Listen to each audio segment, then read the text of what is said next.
पावसानंतर बेडका तसंच निवडणुकांच्या वेळेला जरांगे बाहेर येतात असं म्हटलेलं आहे फुकेंनी। त्यांना फक्त मराठा आणि ओबीसी समाजामध्ये वाद निर्माण करायचा आहे असं फुकेंचं म्हणणं आहे। तर तू शांत राहा बेटा, जरांगेंचा फुकेंवर पलटवार आहे।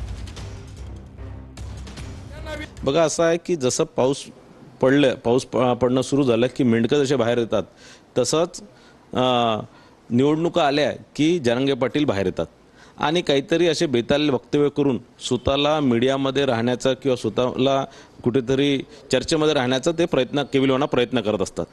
या प्रकारचे स्टेटमेंटमुळे आणि मागच्या वेळेस ज्या प्रकारचे त्यांची वागणूक होती, मला असं वाटतं की त्यांना मराठा आरक्षण नको किंवा मराठा समाजाला न्याय देण्याचं नको, त्यांना फक्त मराठा समाज आणि ओबीसी समाजामध्ये भांडण लावण्याचं काम जरांगे पाटील करतात। थंड राय म्हणा बेट्या, गपरा। त्यांना काय सल्ला आहे तुमचा? गपरा, गपरावा। ते आमदार महोदय आहेत, लोकांचे प्रतिनिधी आहेत, विचारपूर्वक बोललं पाहिजे।